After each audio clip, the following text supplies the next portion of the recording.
आज हम द्विघात समीकरण के बारे में पढ़ेंगे।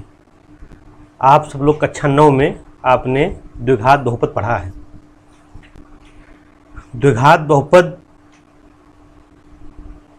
में हम देखते थे कि कोई भी चर होता था x, जिसमें दो घात और उससे कम घात वाली पद होते थे। लेकिन जब द्विघात बहुपद को हम 0 के बराबर मान लेते हैं तो यह द्विघात समीकरण बन जाता है। अब जैसे द्विघात बहुपद की द्विघात समीकरण की परिभाषा है, कोई भी द्विघात समीकरण उसका मानक रूप होता है ax square plus bx plus c बराबर 0 होता है, जहाँ पर a, b और c वास्तविक संख्याएं हैं और a का मान 0 नहीं होना चाहिए। ऐसे हम यहाँ देखें तो ax square plus bx plus c, ये क्या है? ये द्विघात बहुपद है। लेकिन जब हम इसको 0 के बराबर मान लेते हैं तो ये द्विघात समीकरण बन जाता है। यहाँ कुछ द्विघात समीकरण के उदाहरण दिए गए हैं। जैसे पहला है x square plus 3x plus 2 बराबर 0। दूसरा है 2x स्क्वायर माइनस 4 बराबर 0। तीसरा है 3x स्क्वायर प्लस 4x बराबर 0 और चौथा है x स्क्वायर बराबर 0। अब जैसे हम देखते होंगे कि यहाँ पर जो ये हमारा दिया गया है मानक रूप ax square plus bx plus c बराबर 0, इसमें बराबर के इधर 3 पद हैं, जबकि इधर समीकरण अगर हम देखें तो पहले वाले में 3 पद हैं, दूसरे वाले में 2 पद हैं, तीसरे वाले में 2 पद हैं और चौथे वाले में 1 पद है। तो हम देखेंगे कि ये किस प्रकार से द्विघात समीकरण है। जैसे यहाँ पर अगर हम देखें तो ये है x square plus 3x plus 2 बराबर 0। यहाँ पर x स्क्वायर के आगे एक संख्या है, तो अगर यहाँ हम देखें तो a का मान 1 है, b का मान 3 है और c का मान 2 है। दूसरे समीकरण में अगर हम देखें तो ये लिखा है 2x स्क्वायर माइनस 4 बराबर 0, तो यहाँ पर x वाला पद नहीं है। तो अगर हम इसको 0 इंटू एक्स लिख दें, माने इसका मान क्या होगा? इसका मान 0 के बराबर ही है। तो इसको जो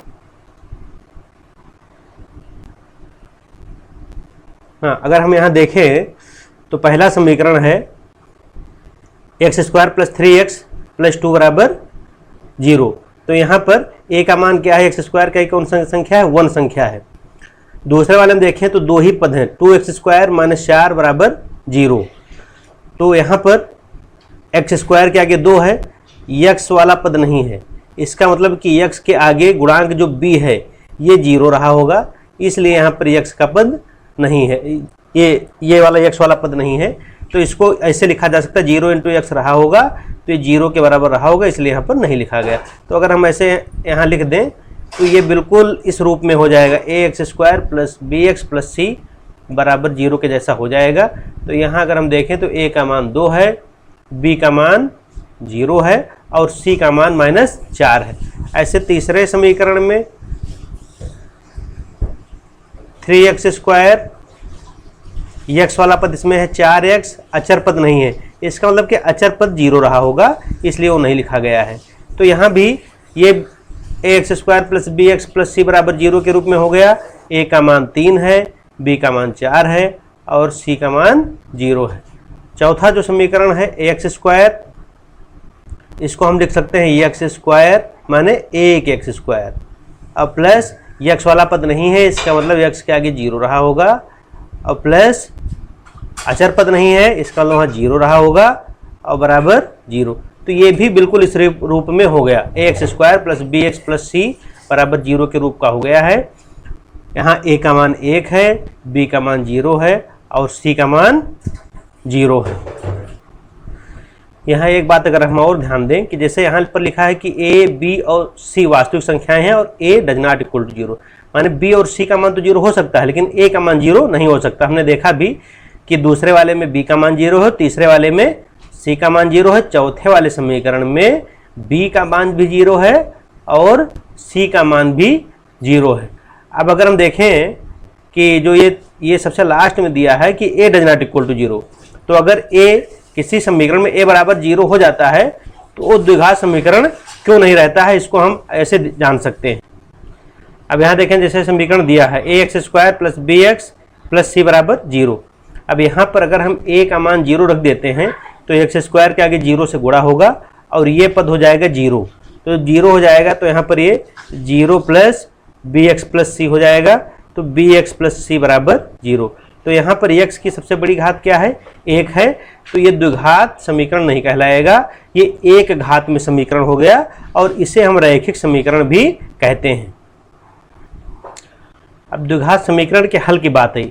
अब अगर कोई भी द्विघात समीकरण है, जैसे यहाँ पर दिया गया है, तो अगर इनको हम हल करें तो इसके 2 मान आएंगे, माने इसको हल करने पर x के 2 मान आएंगे, जिन्हें हम द्विघात समीकरण के हल या मूल कहते हैं। अब इनको हम कैसे हल कर सकते हैं, तो इनको हल करने के की कई विधियां हैं, जिनमें से हम 2 विधियों का यहाँ अध्ययन करेंगे। सबसे पहली है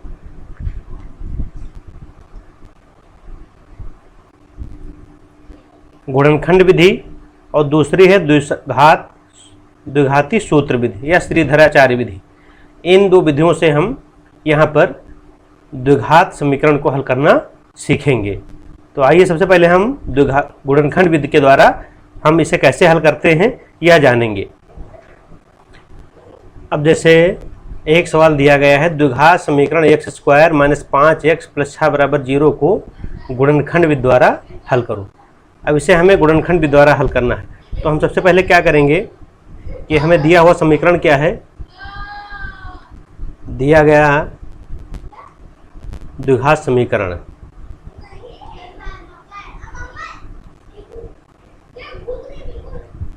x² - 5x + 6 बराबर 0 है। हमें क्या करना है, यहाँ पर हम देखेंगे x का गुणांक क्या है, तो x का गुणांक है -5। हमें 2 संख्याएं a और b ऐसी ढूंढनी है जिनको हम जोड़ें तो -5 आए, और x² के आगे का गुणांक क्या है 1, और अचर पद कौन सा है +6। तो इन दोनों का गुणा करेंगे,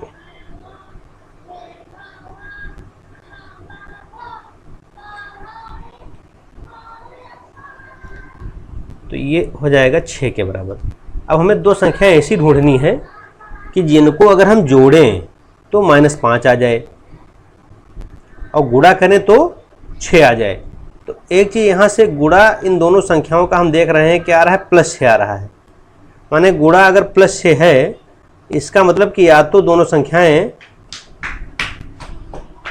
प्लस में है या तो दोनों संख्याएं माइनस में है, तभी उनका गुणा +6 आया है। तो माने प्लस होंगी, अगर दोनों संख्याएं प्लस में है तब भी जुड़ेंगी और माइनस में है तब भी जुड़ेंगी, तो हमको संख्याएं जोड़ने पर मिलेंगी। तो हमें यहाँ ऐसी संख्याएं ढूंढना है कि जिनको जोड़ें। अब हम संख्यात्मक केवल मान देख रहे हैं इस समय। इसका तो हमने चिन्ह सहित देखा कि इसका चिन्ह प्लस में है, दोनों का गुणा प्लस में है, इसका मतलब कि दोनों संख्याएं जोड़ने पर आएंगी। अब 2 संख्याएं हम ढूंढें कि जिनका जोड़ 5 आए और गुणा 6 आए। तो अगर हम देखें तो 3 और 2 ऐसी 2 संख्याएं हैं कि जिनको हम जोड़ते हैं तो 5 आता है और गुणा करते हैं तो 6 आता है। तो हम क्या करेंगे कि x²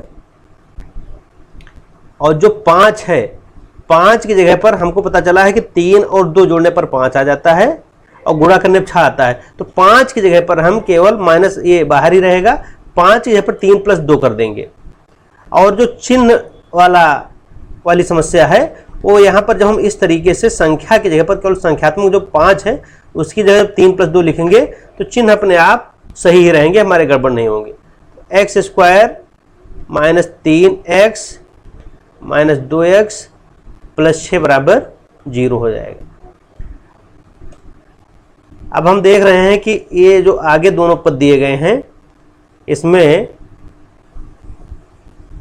x कॉमन है, तो हमने x कॉमन ले लिया, तो यहाँ बचा x और ये आ गया -3। और यहाँ पर इन दोनों में अगर हम देखें तो -2 कॉमन है, तो -2 हमने कॉमन ले लिया, तो यहाँ बचा x। यहाँ पर जब माइनस कॉमन होगा तो जो चिन्ह प्लस का है ये हो जाएगा माइनस का, और 6 में से 2 कॉमन हुआ तो 2 3 6 3 हो गया। अब अगर देखें तो यहाँ पर भी ब्रैकेट x - 3 है, यहाँ भी x - 3 है। x - 3 हमने कॉमन ले लिया, तो यहाँ बचा x, यहाँ बचा -2 बराबर 0। अब ये 2 ब्रैकेट हैं, दोनों का गुणा 0 है, तो इसका मतलब कि या तो ये वाला ब्रैकेट 0 है या तो ये ब्रैकेट 0 है।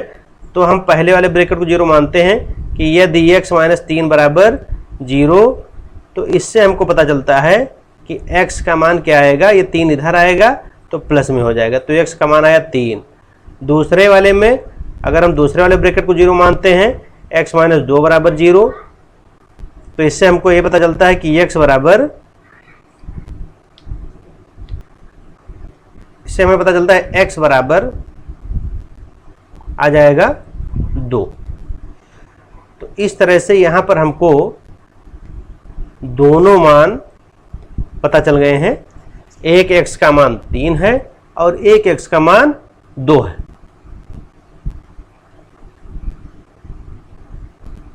तो यहाँ पर हमको दोनों मान पता चल गए हैं, एक x का मान 3 आया, एक x का मान 2 आया। तो इस समीकरण के दोनों हल हमको मिल गए, x बराबर 3 और x बराबर 2।